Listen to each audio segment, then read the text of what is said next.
want to. You don't need to record. That is really nice. We had friends, cousins over for a social distance barbecue. So we had a table all the way down on the other side of the lawn and made sure we only served food directly from the oven or the barbecue. So that was nice. Nice to see people. That's awesome. Yeah, it was good.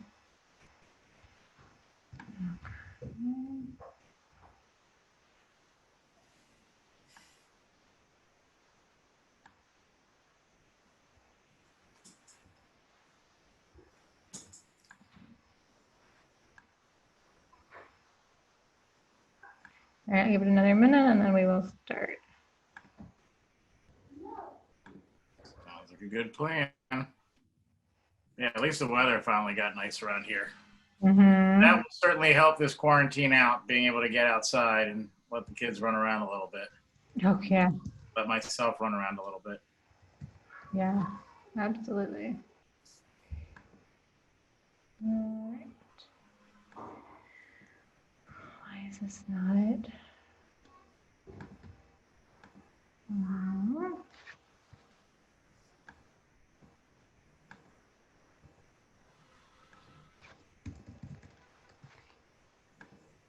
Oops.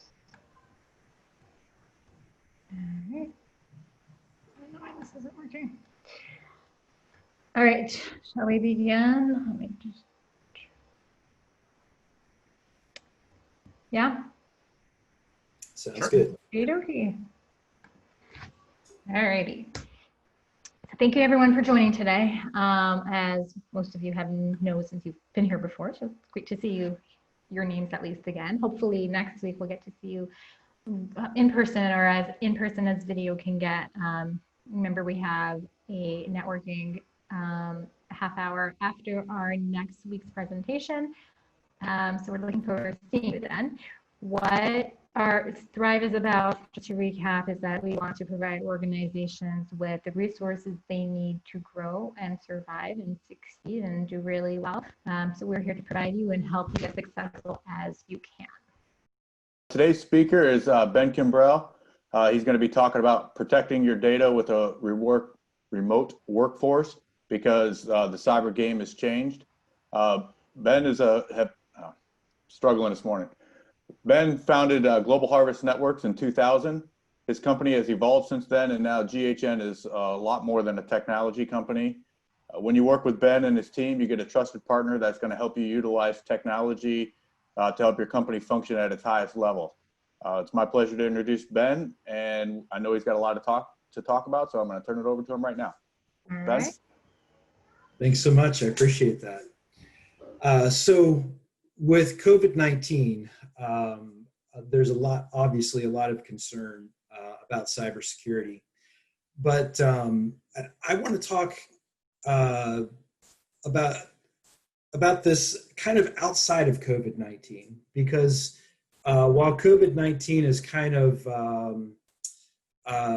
bringing some vulnerabilities to light, cybersecurity, there has been some very big shifts in the last 6 to 8 months that are game changers, and it's making the consequences of a cybersecurity event much more devastating than they were before. So just real quickly, cybersecurity, I know that that's a big term that's out there, and you know, why should we care about that? And at the end of the day, what cybersecurity is it's theft, it's crime. Somebody is stealing resources or money or information and using that in a way that the company would not want that to be used. And so, you know, in the beginning, a lot of that had to do with phone service, and people were stealing phone service. And obviously that has changed pretty dramatically. So without going through the whole history of that, let's kind of jump from the 70s to about 6 or 8 months ago. So 6 or 8 months ago, what bad actors would do is they would establish a foothold on a network. And there's various ways that they would do that. Once they have a foothold on a network, they would try to expand the foothold that they have and elevate their permissions. So normally, a bad actor gets into the network by somebody in the organization clicking on something. Over 90% of the time, it's that simple. That's what happens. Somebody clicks on a link in an email, somebody goes to a website, or somebody clicks on an email attachment that allows bad actors in. And normally, it's not very dramatic. What that does is it establishes a foothold on the network. Over time, those bad actors use that foothold to expand what they can do and elevate their permissions. And when that gets to a point where they can cause some real damage and try to extort money, they would then deny you your ability to get to your data. So they would either encrypt all of the data on your network. In some cases, they would just delete the data on your network, and then ask you for money to be able to get that data back. So about 6 or 8 months ago, one bad actor group, so there's a lot of bad actors out there with various skill sets. One of those bad actor groups started copying the data out of the network before they denied access to the network. So before they encrypted it, they would exfiltrate the data out of the network. If you think about that, that's a game changer. Because in the past, if you had good backups and you had good security in place, you could always go to those backups and restore the network back to what it was. And essentially not have to deal with the bad actors at all.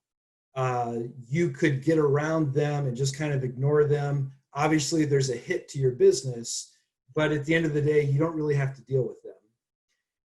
If they exfiltrate the data out of the network, you no longer own the data. They own the data. And if you think about that,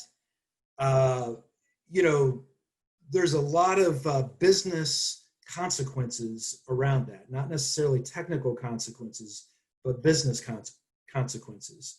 So what that bad actor did is they contacted the company, the organization that they breached, and said, if you don't want us to release this data, you're going to have to pay the ransom. And then they also went through the data and found client information in the data and started to contact the clients and say, we breached so-and-so. If you don't want us to sell your data, you have to pay us a ransom.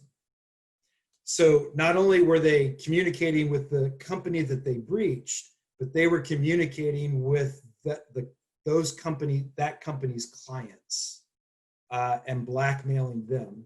So in the last 6 to 8 months, this has become the way. More and more bad actors are doing this. And today, this has become the way that networks are breached. So more and more, it's not just ransomware. They're actually exfiltrating data out and going through that. So in the past, things have always changed. Things have always evolved.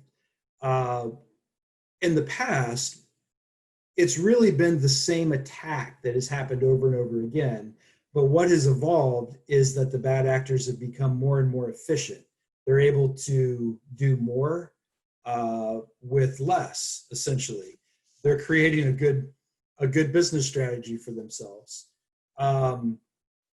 This, though, from a strategic standpoint, this is totally different. This is a completely new thing. So that's what's been happening in the last 6 to 8 months. If you take that big development and you kind of marry that to the COVID-19 pandemic that we've all lived through, there's some really big consequences to that.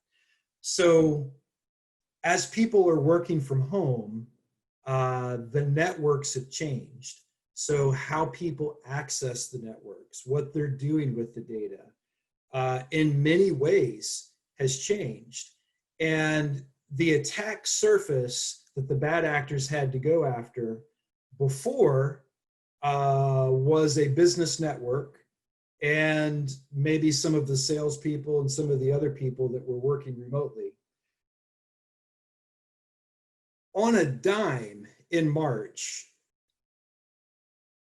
the entire United States flipped their workforce from being in the office to working from home without the time or the resources to really prepare that network to be safe.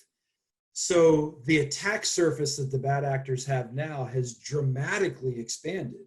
So not only are the consequences of a breach more devastating than ever, but the probability that a breach is going to happen has shot through the roof. So just recently, the FBI has said that there has been a 300% increase in cyber incidents from comparing the time during COVID to the time before COVID. 300%. And if you think about the consequences being so much more devastating than they were, that's really catastrophic. And so we find ourselves in this situation that we are today, and it's where all of us are. There's no business that's exempt from this.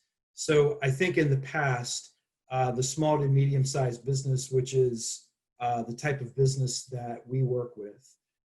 So our largest client is about $100 million a year. Our smallest client is $2 to $3 million a year. So that kind of that space is where we work. And many times it's easy for the small to medium-sized organization to say that bad actors are not going after us. They're going after the enterprise because they have the resources, they have the money that the bad actors need. And that is not the case. Bad actors go after vulnerability.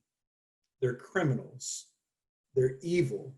And what drives them is vulnerability in organizations.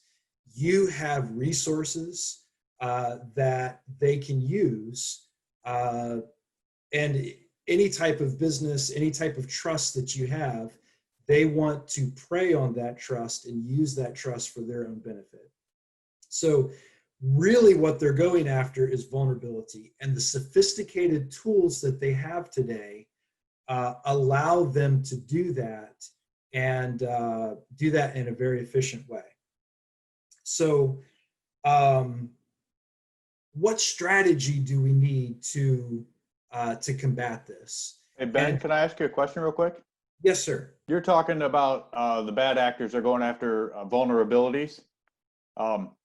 Is that vulnerability, I just want to make sure I'm tying everything together. Does that primarily come from somebody clicking on something or getting an email or something like that and a clicking, or are they finding other ways in, or has the vulnerabilities changed? I guess is what I'm trying to ask. Yes, sir. So the vulnerabilities always change. It's always evolving. I just read the other day in an article that some of the most used vulnerabilities, quite honestly, are year old. They've been around for years, but those vulnerabilities are so devastating that they're used over and over and over again. And so really what that means is most organizations do not have a handle on how do we categorize, how do we even know what our vulnerabilities are. I think a lot of people just kind of live in the belief that their IT company is taking care of everything and there's not really anything for them to worry about. And unfortunately for everyone, that is not the case. If your IT company is not talking to you about those types of vulnerabilities, if you don't know that as the owner of your company, I guarantee you they're not looking at that. That's something that it's a technical vulnerability, but that technical vulnerability has to be married to business goals. And so all of that ties in together. So if you're not having those conversations, and unfortunately most people are not, you are vulnerable. You're very vulnerable. You're not addressing the issues that you have. So I'd like to go through some steps of some things that you can do to protect yourself. But before we do that, just real quickly, let's kind of talk about the strategy behind that so that the steps make sense. So technology is a very complex environment. It's constantly evolving, and quite honestly, the more that people go to the cloud, that doesn't make things simpler. That actually makes the environment more complex. And so it's constantly evolving, constantly becoming more complex. So to be able to control that environment, you have to kind of know what it is that you're shooting for, right? You have to have some goals. If you don't have a goal, you're not ever going to hit the goal. So in a technology world, that means standards. That's the goal, standards. So we create standards around, we don't ever want these problems to occur again. So we create a standard to make sure that those problems don't ever occur again. Or we always want these things to occur. And so we create standards so that we know if we do these things, if we live up to this standard, these things are always going to occur. And so we create standards. And if you have a standard, now you have a goal. And at the end of the day, technology, whether it's eliminating issues before they happen or protecting yourself against cyber events, it all comes back to standards and evaluating yourself against the standard. So that's kind of the overall strategy that we want to implement as we're trying to protect ourselves. So kind of how that works, and I understand that the people that are on this call, very few of us are technologists, right? We're all business owners. So how do we do that? I think the first thing that's important is evaluating what are the most important things in your company. Essentially, what are the crown jewels of your company? What are the things that allow you to be the most efficient? And I think that's a really good place to start from a cybersecurity standpoint. Being able to know what are the most important, what's the most valuable thing that I have in my company. Once you know that, then you can begin to protect that. And I think that's a really good place to start with that. So if you begin to think that, and I like to say the crown jewels of the company, if you kind of categorize the most important things in your company, kind of knowing what you know now about cyber events, I think it's important to think through what that would mean. So if you were denied access to the crown jewels of your company, what type of negative revenue impact would that have? What type of negative efficiency impact would that have? We're talking about the most important things that you have. If that information, once you're breached, the bad actors come at you again and again and again. Because if you think about it, you're an easier target for them now because they know something about you.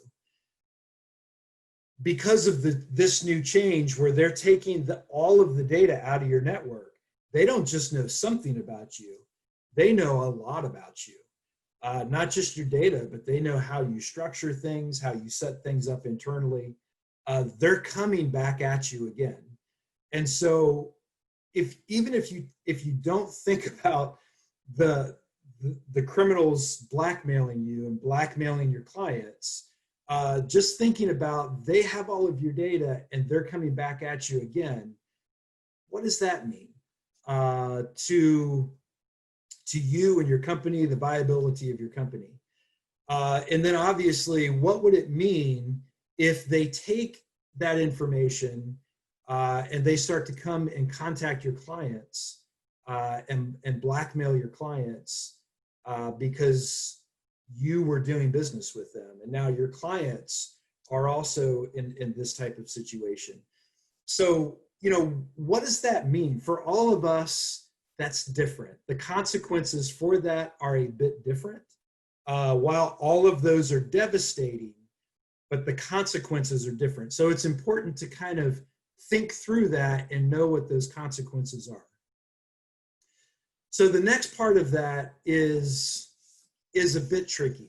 And the reason that I say it's a bit tricky is because this next part, it's something that you have to rely on your technology provider for the Ben, before we jump in, can I interrupt you real quick? Yes, How sir. do you differentiate what's most vulnerable, or you said the crown jewels? How do we as a company know what's the most important thing, or what someone else might think is the most important thing? So I think an easy way to evaluate that is to think through what's the biggest revenue stream that you have, and why is that the biggest revenue stream that you have? What are the top 2 biggest expenses that you have, and why are they the top 2 biggest expenses that you have? And whatever those things are, those are the things that are driving your company. And so those are really important. There's sales aspects to those things, there's operational aspects to those things, and then obviously there's strategic things that you want to do around that. And so, for all of us, if you think about that, for all of us, while many of us are on this call are service businesses, and probably our biggest expense is payroll, that means something different for all of us. Especially if you take the top 2 expenses, I think that really helps you kind of figure out what the crown jewels of the company, what are the things that make you go. I guess what I'm saying is, why would people line up and wait to do business with you rather than going to your competitor? That's really what I mean by your crown jewels. And so that's from a business perspective. And so, Grant, you asked, what are the vulnerabilities around that? And the next part of this, the reason why I say it's a bit tricky is you have to rely on an outside technology partner for this, because while we are experts at what we do from a business standpoint, other people on this call are probably not technology experts. And if you're not already having conversations with your technology provider around this, they are probably not the best person to team with for this particular piece of the puzzle. Because things have shifted so dramatically in the last year that if you're not having these conversations, they're probably not competent enough to do this. But find somebody that is competent enough to do a technical security evaluation of your company. And what they're going to do when they do that, what that means is they're going to go through and inventory everything that you have. They're going to look at vulnerabilities on everything that you have. They're going to talk to you about what are your crown jewels, right? They're going to talk to you from a business aspect. What are those things that are most important to you? And then help you set some controls around protecting those things, and then help you set up a rhythm of activity so that you're doing that on a constant basis. That's what a security analysis is. And so you want to have somebody come in and do that type of security analysis for you. So Ben, and then what you do is I got a quick question for you. How invasive is that assessment? Is that going to take your company down for a little while, or is that kind of running in the background while you're still able to continue your business as usual? That does not take you down at all. So Okay. It will take some time with you as the business owner because there's some business impact that has to be known. To evaluate the technical vulnerabilities that you have, whoever is doing that has to know your business more than just a technical. They need to get into the nuts and bolts of your business. But we should be able to find that without your business actually going down. Awesome. I see we have a question from our audience here. So, Stacy, if you want to unmute your mic, go ahead and ask a question.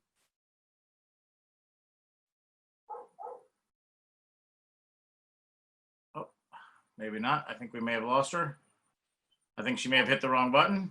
So we will move on. Again, if anybody has any questions, we're going to start wrapping up in a little bit. So Mike, Ben, and everybody else, make sure we are ready for questions to come in. But, I didn't want to interrupt you. I just saw we had a question that came out there. So back to you, Ben.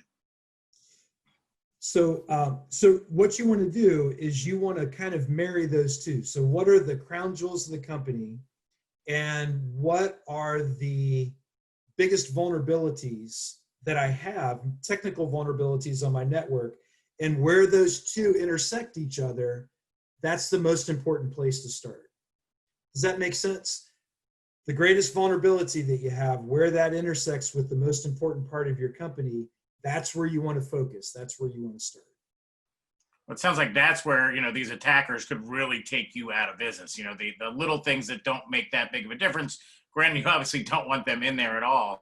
Are there particular industries, and I know you mentioned that everybody now that we're all working remotely is vulnerable, but are there particular industries that should be more aware or more cognizant, or at least, making those outreaches?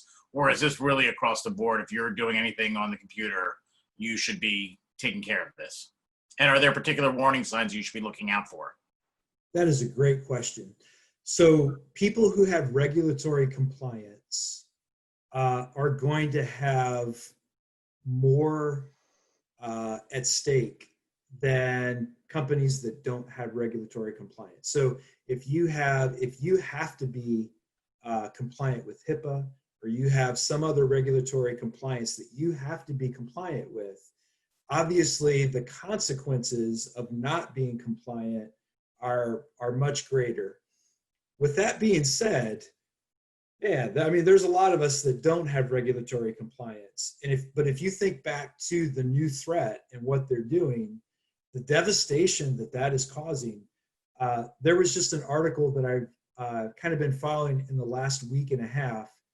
A lot of people have been talking about it from a political standpoint, but I've been following it from a cybersecurity standpoint. And there's a law firm in New York. It's an entertainment law firm that was recently breached, and the bad actors exfiltrated all of the data out of the law firm. I think Madonna uses that law firm. There's a couple other entertainers. The reason that it made it to the news was they thought they had found information on Trump.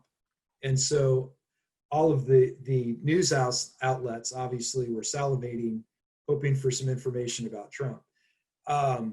But the ransom that they were asking for was $21 million.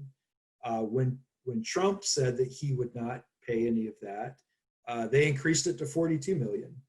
And, where a year ago, that would have been a interaction between the bad actor and the law firm. Now, those bad actors are going through all of that data, finding the clients, and directly connecting with those clients. So, obviously, for any of us, that would be a devastating thing. Awesome. Thank you, Ben. Is there any questions we have from the audience? I know we'd asked a couple in there, and Ben has really gone over a lot of great stuff to make sure you're prepared that you don't get attacked, and what you can do yourself to prepare. And obviously, we're here to help you walk through any of that stuff, Ben and the rest of the team. So feel free to ask any questions. I know we're getting close to time now, and really appreciate all the great info. And while you guys are thinking, just wanted to give you a heads up about our next event, which is with Mike Sheila. We're going to be talking about becoming a successful LinkedIn prospector. Obviously, now we're doing a ton of remote prospecting, which everybody being remote certainly falls into all the issues that Ben has talked about. But one of those things that we are going to have to be doing is remote prospecting. You can't go out and necessarily meet face-to-face and shake hands and do all the great stuff you used to be able to do. So Mike's going to join us and talk about how to maximize what you're getting out of LinkedIn. But I want to put that out there one more time. If anybody has any questions for Ben, feel free to speak up now. Feel free to reach out to us later. Also, don't forget, next week will be our usual 12 to 12:30 time slot with Mike, obviously talking about LinkedIn. Then we're going to open it up to do a little bit of networking so we can kind of all see your faces and do a little bit of back and forth that we hadn't done. And we're also going to be opening up some office hours from 1 to 3. So you'll see info coming out about that, where you can sign up for a time slot and, get a free consultation about some things that we could potentially help you with moving forward. So really appreciate your time today. Hope everybody had a great Memorial Day weekend and is staying safe. Thank you again, Ben, for all that great information today, and look forward to seeing everybody next week.